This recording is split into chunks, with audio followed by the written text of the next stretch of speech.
Yeah, I mean, just as you're talking, when discussing cardiovascular disease, when you have chronically elevated insulin, so it's a condition called hyperinsulinemia, it causes your body to hold on to sodium, which can actually raise blood pressure.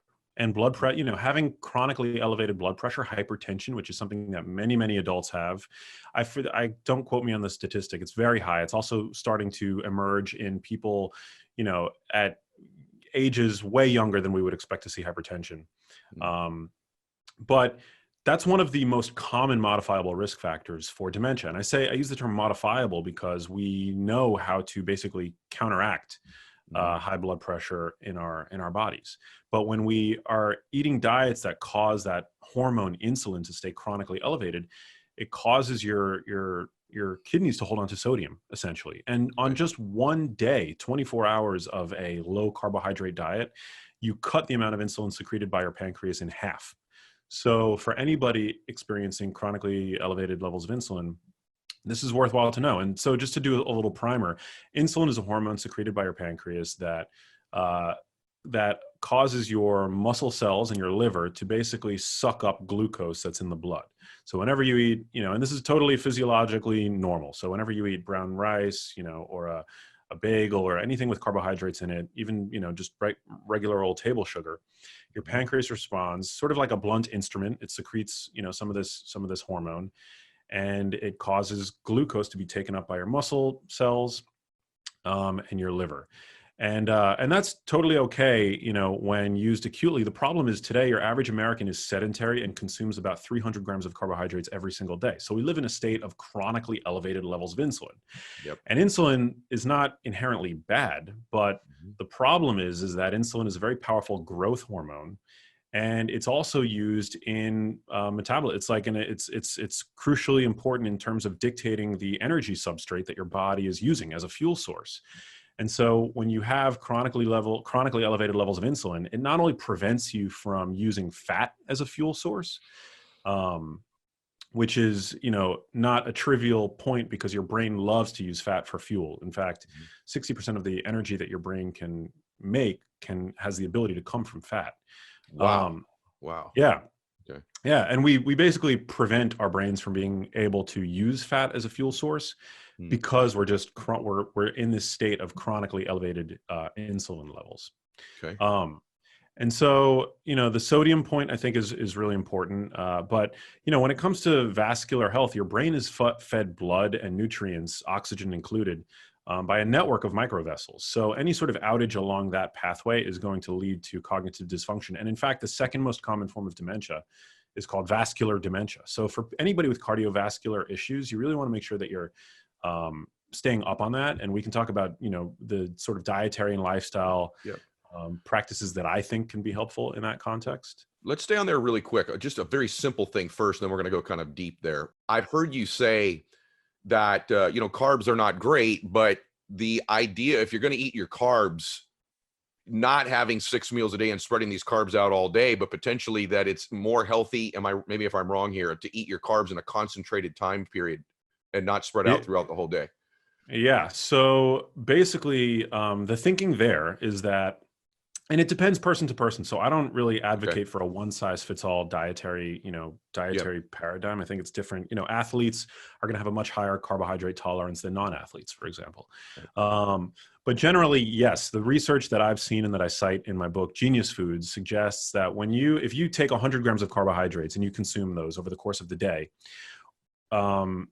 you're going to secrete a certain amount of insulin to basically clean up those carbohydrates, to get that glucose that those carbohydrates yield out of circulation and into your muscle or into your liver, right? But if you then take that 100 carbohydrates, spread out over 6 meals, for example, and then you concentrate it into one meal, the area under the curve, like the total amount of insulin secreted, I believe is less. So in terms of just, secreting less insulin, over a given window of time, it makes, I think, the most sense. And this is, I think, especially relevant if you are pre-diabetic or if you have type 2 diabetes, or if you're, for whatever reason, you're carefully watching your blood sugar. to be mindful of the amount of when you're basically consuming those carbohydrates. Also, we tend to be more insulin sensitive earlier in the day. Okay. So this is where circadian biology comes in. So I would say, it probably makes more sense to eat those carbohydrates earlier in the day. Okay. But it's also, go ahead. Yeah, it's also, I think to some degree it's, the functional and practical implications of this. If your diet is built predominantly around ultra processed, lab made foods, then it's kind of splitting hairs, But if your diet is generally optimized and you're eating predominantly whole, minimally processed foods, then I think that these are really interesting sort of tools that you can play with to just optimize your diet even further. Okay, that's huge. I'd never heard anybody say that before, right? Like I'm always this 6 meal a day, kind of the traditional bodybuilding fitness type deal where I thought I was causing less spikes by doing that. And sounds like that I'm really sustaining the levels of it. It'd be better just to get it out of the way faster. I want to talk about some biomarkers for Alzheimer's and dementia. For example, do you recommend I do a quarterly fasting blood sugar and fasting glucose test because this pre-diabetic thing is such a concern. Insulin resistance is such a concern. Do you recommend that? And are there any other biomarkers? I just can't get over, Max, how few people ever get their blood drawn. They don't know what's going on in their body. And I think, maybe you recommend it as well. At least once a year at some age, get your labs drawn and see what's going on. What are some of the biomarkers and do you like those fasting tests? Yeah, you should always be looking under the hood. I would say at least once a year. Yeah, so I think you're talking about a fasting blood glucose and a fasting insulin, which can Yes. both be actually very useful. So with Yeah. those two numbers independently are very good at, because for all things being equal, you want to make sure that your blood sugar is within the lower end of the normal spectrum. Because having high fasting blood sugar is just not good. Blood sugar literally can become blood sugar is actually toxic in the blood. You need a certain amount of it, but it damages the proteins of which you are constructed. And so all things being equal, I think you want to make sure that your blood sugar is within a normal, healthy range. And then your insulin also, you want to make sure you're not using a lot, you're not having to use a lot of insulin. Your pancreas isn't having to secrete very much insulin to keep that blood sugar at that normal, healthy level. And so when you actually take both of those numbers, you can do a very simple calculation. Off the top of my head, I can't recall quite how to do it, but it's very easy. I talk about it in my book. But the number that this calculation yields is called the HOMA-IR, which is a useful measure of your insulin sensitivity or insulin resistance. Mm-hmm. So we're talking about insulin. Insulin is this hormone. Many people today struggle with insulin resistance, which is sort of the consequence of chronically elevated insulin levels. And the reason why this HOMA-IR, which is a measure of insulin sensitivity or resistance, is useful is because we can see that having a higher degree of insulin resistance in the body is correlated to a worse ability to generate energy in the brain. So what happens in the brain in dementia is you have something called glucose hypometabolism. So hypo means under. So you have a less than ideal ability to create energy using glucose, which is the primary energy substrate for your brain that's always in circulation to some degree. And we see that if you're insulin resistant in the body, your brain is basically likely struggling to create energy with sugar. So that's a very good test to get, your HOMA-IR. How early in life would somebody be susceptible to their brain producing less energy? How would at what age would that begin to show itself? Well, unfortunately, they've shown that people with certain genetic risk factors for Alzheimer's disease show very small decrements in their ability to generate energy as early as the age of 20. Yeah. So whether or not that correlates to, impaired cognitive function, I don't think that that's necessarily the case. The brain is a very resilient organ, and it's able to use different fuel sources. It's sort of like a hybrid car. But that same hypometabolism we see in the brains of people with Alzheimer's disease, and it's reduced by about 50%. So that sort of biomarker that's associated with Alzheimer's disease, you can kind of see signs of it very early on in people who are genetically at risk for Alzheimer's disease. And that's not the genetic risk factor that I'm talking about. It's called the ApoE4 allele, which about 1 in 4 people carry.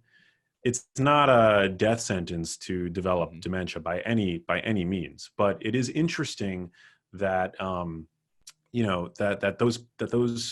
that people that carry that gene have this reduction in glucose metabolism in their brains, and we know that impaired glucose metabolism is also associated with insulin resistance.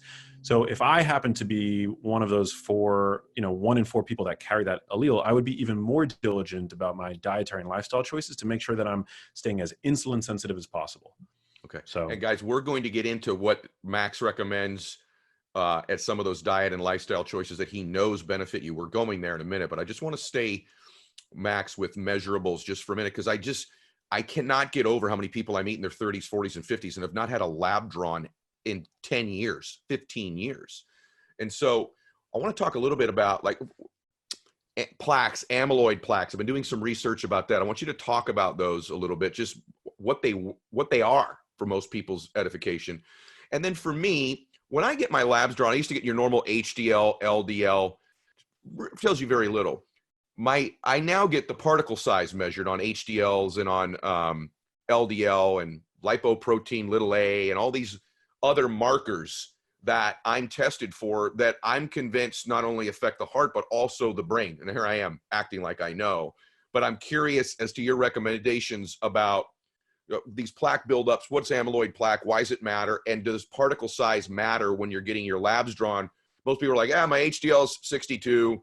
My LDL is, 125 and I'm done. But that's kind of old school, almost not very useful information. Is it not? no, you're right. In fact, the high HDL thing has really been called into question over the past couple of years. We used to think that anything that you can do that's going to raise your HDL is going to be protective against cardiovascular disease, but they've tested a number of drugs that raise HDL, and they've shown really to be disappointing from the standpoint of cardioprotection. Really? Yeah. So, I mean, high HDL might just be something that occurs in somebody who is otherwise metabolically healthy, and trying to raise it with diet and lifestyle, I don't think is the sort of holy grail of cardioprotection that we, we're hoping that it would have been. Really? Yeah, I mean, I think the key is you want your HDL to be healthy. You want your HDL to be functional. HDL, as you mentioned, it's a lipoprotein, and lipoproteins are vulnerable to oxidative modification. So, in the presence of sugar in your blood, they can become damaged, these particles. And so you want your HDL and your LDL to be healthy. That really, I think, is the most important thing. I mean, they still look at low HDL as being one of the signs of metabolic syndrome. But really, I think getting a lipoprotein analysis is important. Making sure that your LDL particles are large and buoyant and fluffy, I think, is important. Yes. No one talks about this. So yes, right. I wanted you to say that. Yeah. Yeah. So, I mean, that's what's referred to as pattern A, sort of a pattern, an A pattern of your LDL phenotype, making sure that those particles are basically what happens when your liver creates the majority of cholesterol, in circulation. Your brain creates its own cholesterol. Cholesterol is created locally too, but by and large, your liver creates most of the cholesterol that's in circulation in your blood. And when your liver creates this cholesterol, it gets shipped out on these lipoprotein packages, these LDL particles, and they start out very big and buoyant because they enter circulation carrying a payload of cholesterol and triglycerides, and they get sent around your body. And this is physiologically totally healthy and totally normal. The problem is that some people, whether it's with genes or because of the way that they're eating, they encounter essentially plumbing problems where, before long, normally you want these LDL particles they get smaller and smaller over time while they're in circulation because they're dropping off these little packages, basically. It's like a UPS truck. Although UPS trucks don't get smaller, but in this analogy, it works. And so before long, what you want to happen, the liver basically pops up what's called these LDL receptors to basically suck the particles back in. They get disassembled, broken down, used to create bile acids and things like that. And then that whole process starts again. The problem is some people, whether it's through genes, like people who have any of the many genes that are associated with familial hypercholesterolemia. So it's like genetically elevated problems with their LDL plumbing, or diets that are excessively high in saturated fat. you have a reduction in the receptors, in the LDL receptors on the liver, which can then cause these particles to stay in circulation for too long, in close proximity to, for example, sugar, like chronically elevated, blood sugar can do this. And so they become damaged, and it increases the likelihood that they're going to get stuck in the vessel wall. And that's really where you start to see, I think, the beginning of atherosclerosis. And that can that affect the brain too, right? I mean, people that are prone to, my family's prone to both. So there's dementia in my family and there's heart disease in my family. And so, these things matter to me. But when it comes to I cut you off there. I apologize. I didn't know you were going to keep going. But is that also true in the brain, where do plaques accumulate in the brain as well, in the vascular areas of the brain, or is that the neck, or how's it impact the brain? Well, so the same kinds of vascular problems that you can have anywhere in the body, you can have in the microvasculature that feeds blood and nutrients to the brain. So that's where you can start to have a problem from a vascular standpoint. The amyloid plaques and tau tangles that you're referring to, it's sort of a different machinery there, different mechanism. Okay. But nonetheless, the same problems that are going to cause this backup of LDL particles in the blood, that's going to cause inflammation in your blood vessels, chronically elevated blood sugar, all incredibly damaging to the brain. There's no question about it. It can create inflammation in the brain, can damage the blood vessels going up to the brain. And inflammation in the brain is really what is responsible, I think, for this increase in amyloid beta and the tau tangles that we see. So when we talk about amyloid beta and tau, these are the sort of hallmark proteins that are associated with Alzheimer's disease. There are other forms of dementia. You have vascular dementia, as I mentioned. You have Parkinson's disease dementia. You have Lewy body dementia. So dementia is an umbrella category, and Alzheimer's disease is simply the most common form of dementia. And so because it's the most common form of dementia, that's why there's all this research money that goes into it. And so amyloid is most closely associated with Alzheimer's disease. But we all generate amyloid in our brains. It tends to increase as we get older. And for a long time, amyloid was thought of as sort of the analogy that, what cholesterol is to heart disease, amyloid was to Alzheimer's disease. So that analogy works really well. But the same way that we now know that cholesterol is not necessarily the villain in cardiovascular disease, it's sort of like, it's this molecule that's there at the scene of the crime, certainly, but it's not necessarily the causal player, at least in the early stages.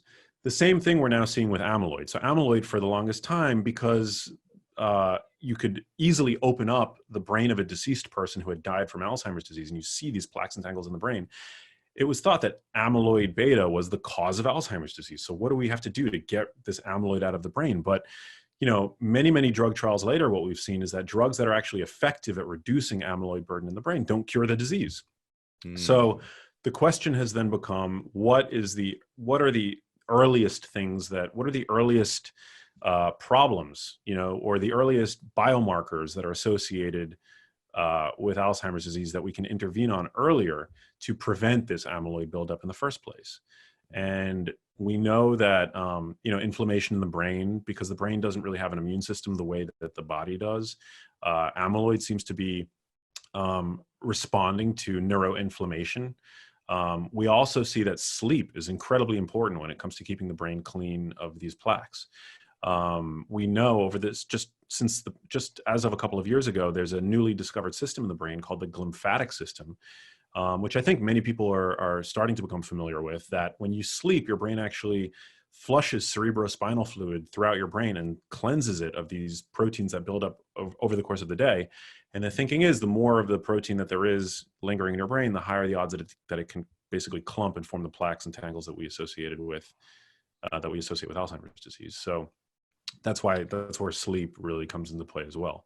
Okay, I'm glad you went there. So now we're going to shift into thank you, by the way. I'm glad we're going to shift into some practical stuff. So practical thing number one, you need to sleep a bunch. It's healthy for your brain. You don't need to understand why. It just is. That's number one. Number two, I want to talk at length, well, in some detail, about, you went there earlier, and I'm glad we're going to go there. We're going to talk about what we put in our mouths now.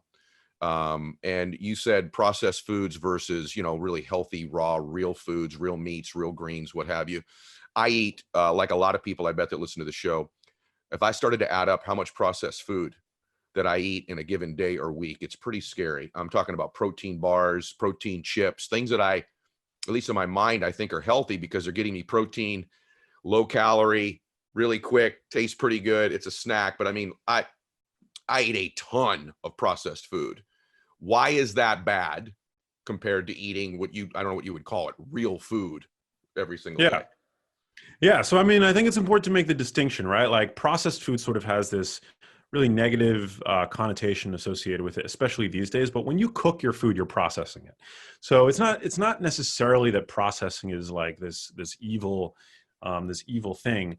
It's the it's when food has just become so pulverized and removed from its natural form that it's hardly recognizable from its original form.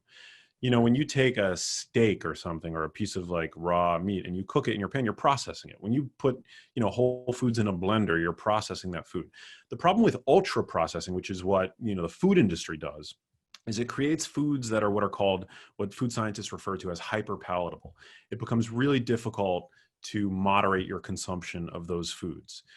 These foods are designed to be overconsumed. And by the time you've reached satiety when eating these foods, you've already overconsumed them. You've already... Wow. Yeah.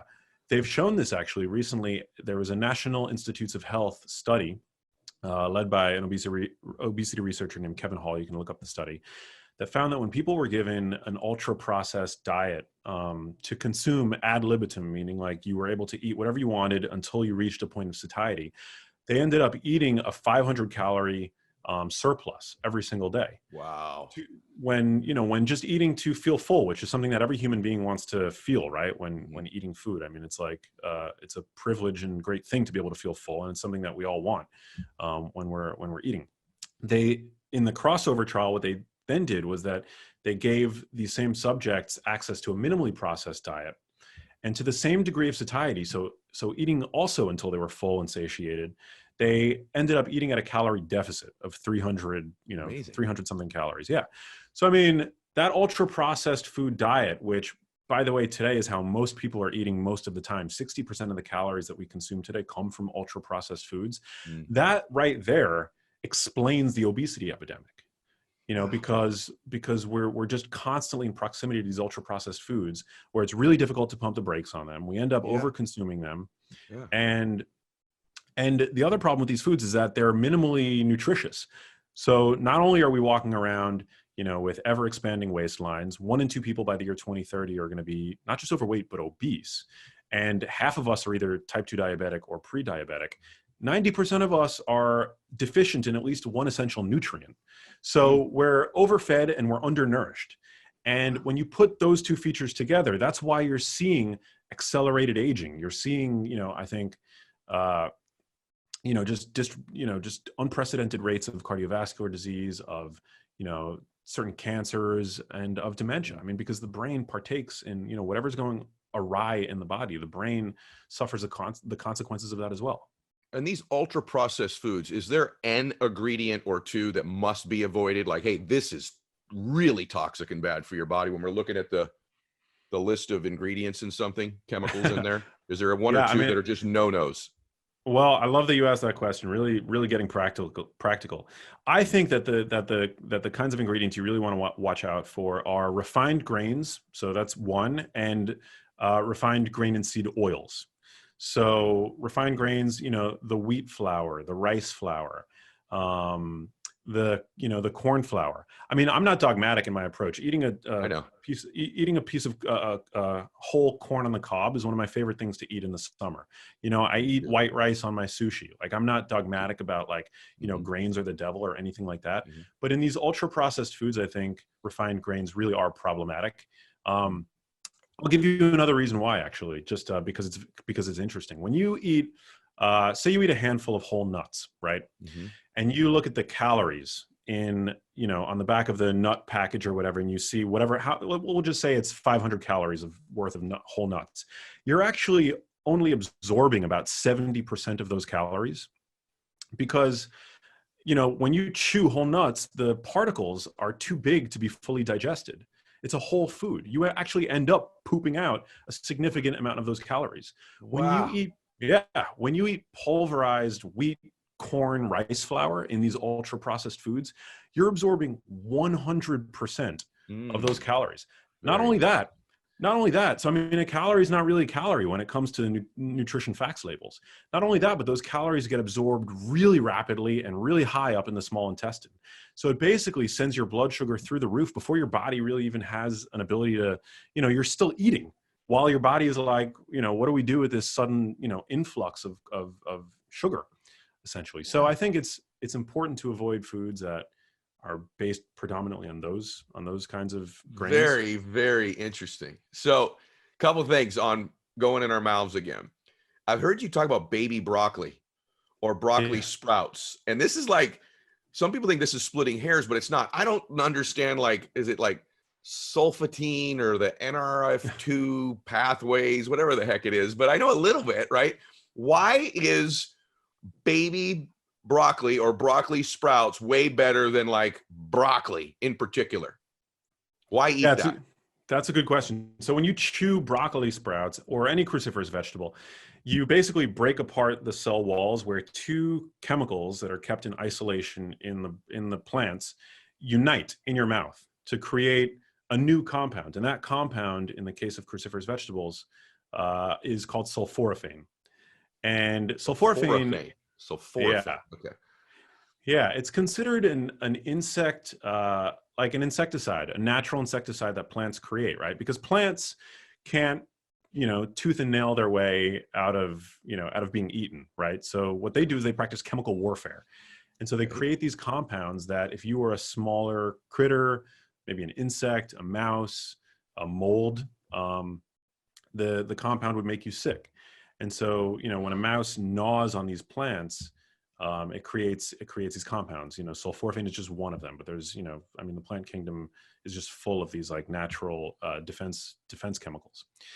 What we see is that sulforaphane in somebody like you or me, a big, robust organism, actually has a number of beneficial and protective effects via a mechanism called hormesis. So hormesis is when you consume a plant compound, and if you were to consume a lot of it, it would be toxic, but in small doses it actually has a beneficial effect, sort of like a counterintuitive beneficial effect, because here we have this toxic chemical, but in small doses it's actually good for you. The same thing actually applies to exercise. You could exercise enough where it would kill you, right? It's a stressor on the body, but in small doses exercise actually makes you more robust, more resilient. We can sing the praises about exercise for hours. But sulforaphane is great because it's been shown to increase levels of a compound in the body called glutathione, which is it's the body's master detoxifier, master antioxidant. It's being studied now as a means of, its cancer protective effects. It's also been suggested in a small clinical trial, I believe, to reduce symptoms of autism. So for anybody that has that in the family, I think it's worth looking into. It's just one of the many benefits of eating a varied diet that includes cruciferous vegetables. Okay, glutathione. I love glutathione. So I can't explain this. I'd like you to explain it to me. So I haven't done it in a while just because of COVID, but with all my traveling and I get depleted, I do IV therapy, even just sometime to get hydrated. I'll take IV hydration. One, I'd like your opinion on that. Actually, two, what's your opinion on that? Am I just peeing it all out or does it help? But here's what I know. When they put glutathione in my IV, something amazing happens to my body. There's a calming effect. I can feel that. I feel B12 when they put it in, you get all wired. The other stuff I don't really feel. For some reason, glutathione, I can feel better actually when it's in my body. So do you recommend someone supplements with it? Why is that happening, or am I crazy? And what do you feel about IV therapy? Yeah, I don't really recommend, I don't make the recommendation that people supplement with glutathione. I mean, I have I take sometimes liposomal glutathione supplements, but I'm pretty convinced that, supplements should be used very diligently and deliberately, based on your diet and your specific, deficiencies and, even in some cases genes. But no, I generally don't recommend that people, supplement with it. I just don't think that you need to if you're eating a diet that is supplying the raw materials for your body's own glutathione synthesis. So Okay. sulfur containing amino acids is very important. Grass-fed beef, eggs, things like that. Anything with sulfur in it is actually going to be really good for you. Sulfur is a rate limiting, um, element in the synthesis of glutathione. And so when you consume, for example, cysteine rich, foods, you're going to basically be supplying that. Also glycine is really important. So it's one of the reasons why I think collagen is worth consuming, and collagen is actually a supplement that I think is worth looking into, because we don't tend to eat a lot of collagenous tissues at this point. Can you stay on that? You don't think that you break down those supplements in your stomach and you're never getting any benefit to taking something like, I've had other people tell me, hey, you're taking a collagen supplement, you're not getting any of it. It's destroyed before it gets to you. Yeah, you do break it down. So it's not a one-to-one. Yeah. It's not like you consume collagen and it becomes collagen in your joints, Yeah. but you are increasing your supply of glycine, which we don't Okay. consume enough of. Your average person consumes about 2 grams of glycine every single day. Okay. And you create in your body another 2 grams of glycine. And, Okay. and that is why glycine is actually not considered an essential amino acid, because we create it to some degree. Mhm. But I don't think that we create enough for optimal health, especially today when we consume lots of muscle meat. And the reason for that is, so there have been research calculations that speculate that we need about 15 grams of, it depends on, your weight and what you're Sure. eating, but about 15 grams of glycine a day.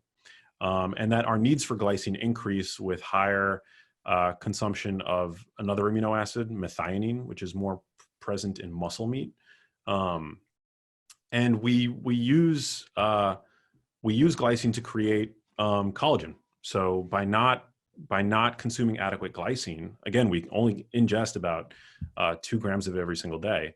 You might be actually limiting your body's ability to create collagen. And Okay. collagen is super important. I mean, it's important for, it's like the most abundant protein in the body, and Mhm. and production of it declines as we get older. It's important for the health of your veins, your arteries. So yeah, it's one of those things that I think if you're not eating collagenous tissue in animal products, I think it's worth supplementing with.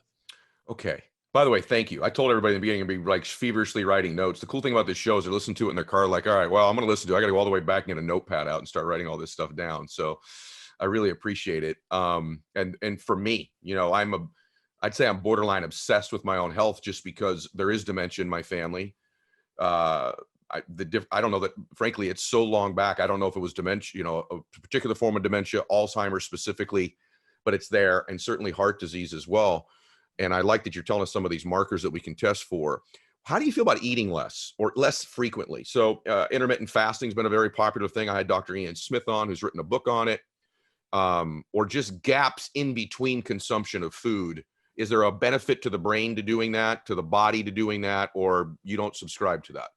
No, I first became interested in intermittent fasting when I discovered the work of Mark Mattson over at NIH, who was one of the early pioneers in this field, looking at what happens in the brains of fasted mice.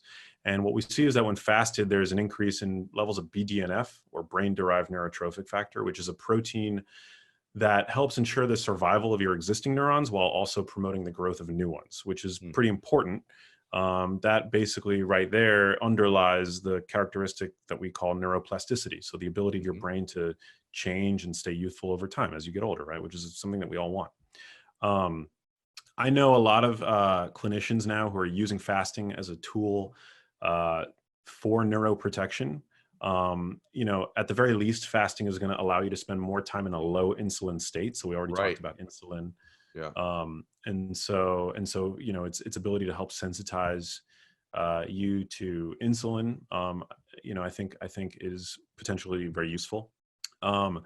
It's also a tool for calorie control, certainly for people. And I also think that in light of circadian biology, which we touched on a little bit earlier in the chat, I think it makes sense to have a somewhat constrained eating window today, where you're not eating too close to bedtime. And research has shown us that independent of weight loss, because ultimately, calories in, calories out is sort of, will dictate whether or not you gain or lose weight. But independent of that, it seems to be the case that earlier dinners, like like what's called early time restricted feeding, and a longer fasting window, actually can have benefits to your blood sugar control, Yeah. and your blood pressure. And these are both all, as I mentioned, really important when it comes to preserving the health of the brain. It also helps So with sleep, doesn't it, Max? I mean, if you're digesting food prior to, you're digesting heavy when you're asleep, your body is really not at rest, right? it's not a rest. Yeah, well said. You have a master clock in your brain, and I talk about this in depth in my most recent book, The Genius Life, because circadian biology is such a fascinating topic, and it's so exciting because we're just at the sort of tip of the iceberg in terms of understanding the full breadth of its implications. But yeah, I mean, so this master clock in our brain, it's called the suprachiasmatic nucleus, and it's housed in the hypothalamus. So these are big words, but basically the hypothalamus is like the hypothalamus is where it's the sort of hub of some of our most primordial drives in the brain. Okay. And so it makes sense that this master clock would be there, because it's part of, we've had since well before we were human beings, we've had a relationship with light and darkness, the sun, that diurnal rhythm, that every single organism from the dawn of time on Earth has had to forge a relationship with. And so that clock is set primarily through the light that is allowed or not or unable to enter our eyes. But we also have what are called peripheral clocks throughout our body. And those organs are primarily the organs of digestion. And they're flipped on or off depending on whether or not they're actively digesting food. And so if you're digesting food late at night, you're basically confusing those peripheral clocks in your body. And they just don't, you'll always be able to digest food no matter what time of day you eat it. But it just, I don't think the system works as well. For example, like the passage of contents through your GI tract slows down the later on it gets. I already mentioned that we're less insulin sensitive at night.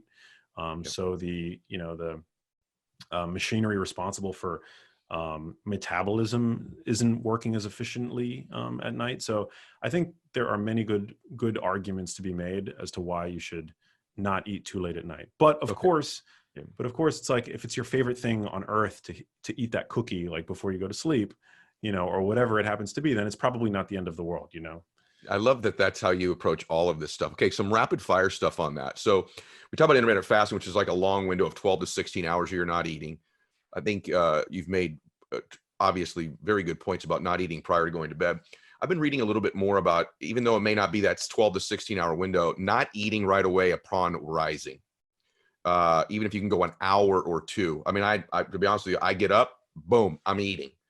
And I've been reading about this and that there may be some benefits to not doing that. Is that something you subscribe to as well, waiting an hour or two, or you think that's not relevant if you didn't eat before you went to sleep? Yeah, I mean, I think it's worth waiting an hour or two. I don't think that there's really any biological need for breakfast. Or at least to eat first thing in the morning. The first meal of the day is always going to be breakfast because it's the meal at which you break your fast. But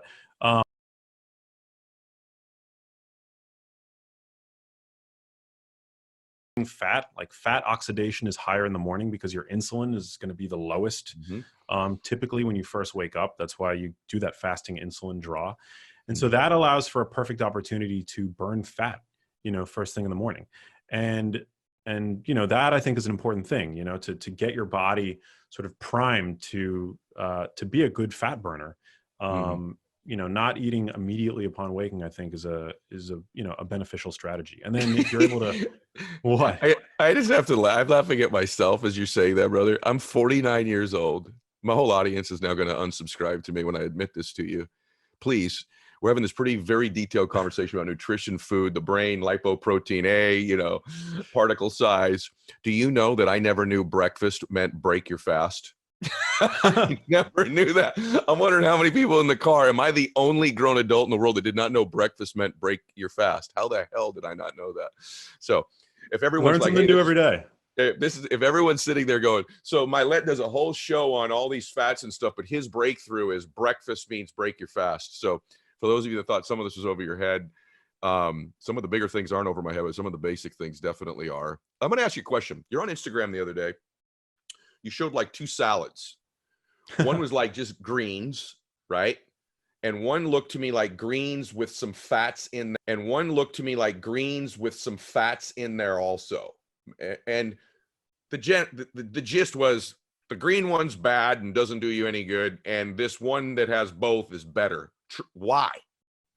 Yeah. So some of the most valuable compounds in plants are, so there are many reasons for that. First of all, if you're just eating greens, I mean, that's like rabbit food, right? That's not going to be satiating. It's like, I feel like that's kind of like what diet culture likes to promote. I think salads are amazing. In fact, I advocate for the consumption of a big fatty salad every single day.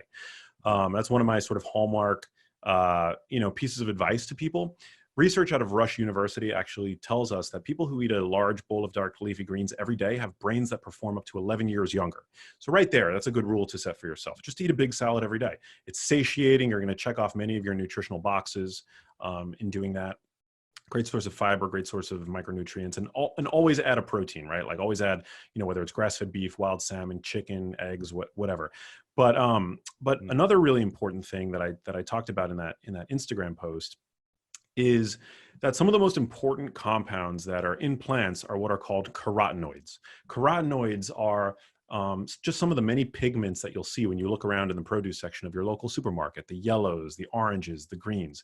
Yeah. Many people are familiar with beta carotene, which is a carotenoid, but two in particular that I think that in my work I've tried to bring to light are lutein and zeaxanthin. So these are carotenoids that have long been known for their ability to protect the eyes as your eyes age.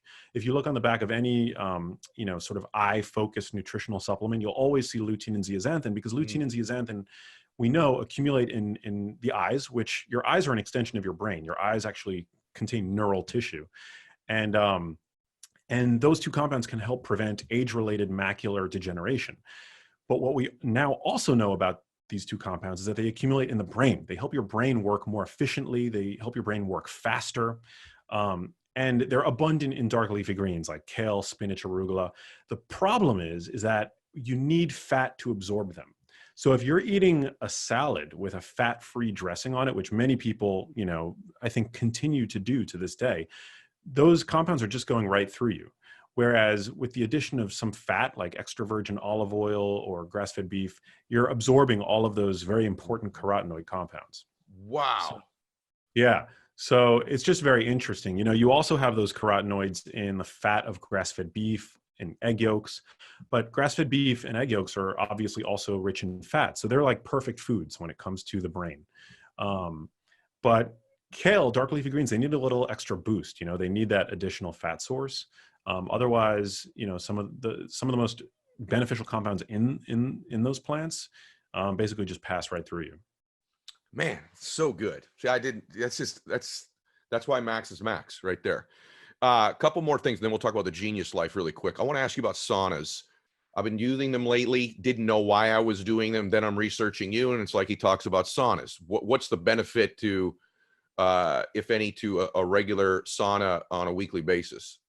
Saunas are incredible. I actually, one of the gifts that I gave to myself, one of the more extravagant purchases I've made, I bought myself a sauna, because the research on it really is very compelling. It predominantly comes from University of Eastern Finland. Finland is the sauna capital of the world. So I don't know if you know this, Ed, but on average, they have about one sauna per household in Finland. It's like a shower there. It's just super common. Yeah, sauna is actually a Finnish word. I think in a past life, I was probably Finnish because I just love it that much. But so the research that they're doing in that part of the world is really compelling. What they're showing us is that regular sauna use with like a dose response effect, meaning the more you do it, the stronger the benefit seems to be. There you get a dramatic risk reduction for cardiovascular disease, for stroke, for Alzheimer's disease and dementia. And I think I think there are many reasons for this, but I think it's most easy to see that when you sit in a sauna, your pulse increases. When you're sitting in a sauna is actually the best workout you can get while sitting absolutely still. It's a mild sort of aerobic exercise mimetic, is what it's called. Your heart rate increases. You get this full body expression in nitric oxide release, which opens up your blood vessels. It increases blood flow all throughout your body. It activates what are called heat shock proteins, which have been shown to sort of help proteins like tau in the brain from protect them against misfolding, which can happen. Alzheimer's disease, Parkinson's disease, they're called proteinopathies because they involve proteins that misfold and they become tangled up. And heat shock proteins, which are activated in saunas and also with exercise, can actually prevent that sort of misfolding in that pathology. So I'm a huge fan of saunas, and I think that they're any opportunity you have these days to sweating is another benefit. I mean, when you sweat, you release all kinds of toxins that you accumulate, just partaking in the modern world. And so it's one of the many, I think, benefits of them. That's huge. I almost wish I stuck that in the very beginning, because I think that's something most people aren't talking about. It's ironic that tomorrow I'm going to this place that they put you in a sauna, and then you do like an infrared stretching thing under heat as well after you do the sauna. And I'm super curious as to what that's going to be like. They were just referred to me. All right, we've covered a bazillion things here today. If you had to say, hey, here's one more thing somebody could change, they could start making right now that would, improve their overall health, reduce their chance of getting dementia, Alzheimer's, heart disease, just overall wellness. Is there some other thing, big or small, that people could be doing? We've talked about intermittent fast. We've talked about sleep. We've talked about all these different things. We've talked about baby broccoli even. So what's one other change somebody could implement right now that would just improve everything for them? Well, I would say, one thing we haven't touched on that I think is really important, especially today, is to find ways of healthily managing your stress. And I like to talk about two ways of doing this. So the first way is to remove the stress, right? That's the most obvious way to deal with stress, but sometimes you can't do that, right? So when it comes to being in a bad relationship or working in a job that you don't like, and that's stressful, obviously, you can end both of those situations and you'll be better off, right? But for some things that are just simply not avoidable, like having a sick loved one in the family, which I know all too well. I know what that's like all too well. You can't end that situation on demand, right? So the other way that I like to talk to people about, at least to have in the back of their heads, is to boost your resilience to that stress. So you could either remove the stress or you could boost your resilience to that stress. So for example, when my mom was at her sickest, and my mom passed away 2 years ago, if I didn't carve out time in the day to get to the gym and practice self-care for myself, I don't know how I would have survived that experience. So I think for anybody listening who's in a stressful situation, make sure to prioritize self-care, to continue going to the gym, having those workouts, sitting in the saunas, taking cold showers, cold water immersion, even practicing intermittent fasting.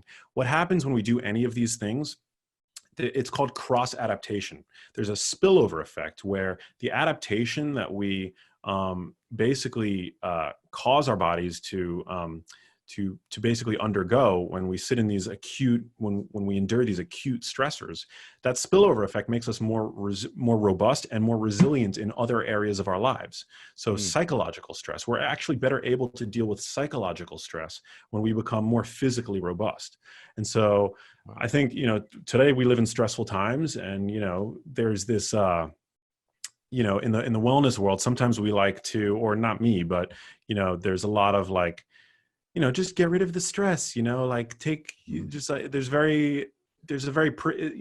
the approach is very privileged, and like,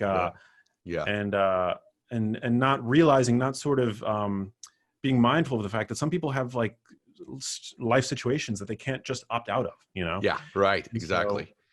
One thing you do say that I liked. Hey, if you like that video, you need to check out this one here, and I'll see you there. That's right. You get a 6-fold increase in nitric oxide breathing through your nose, because the paranasal sinuses are coated with these endothelial cells, which release nitric oxide. And when you hum, you can increase that by 15 times. So humming, just humming, can increase nitric oxide as well.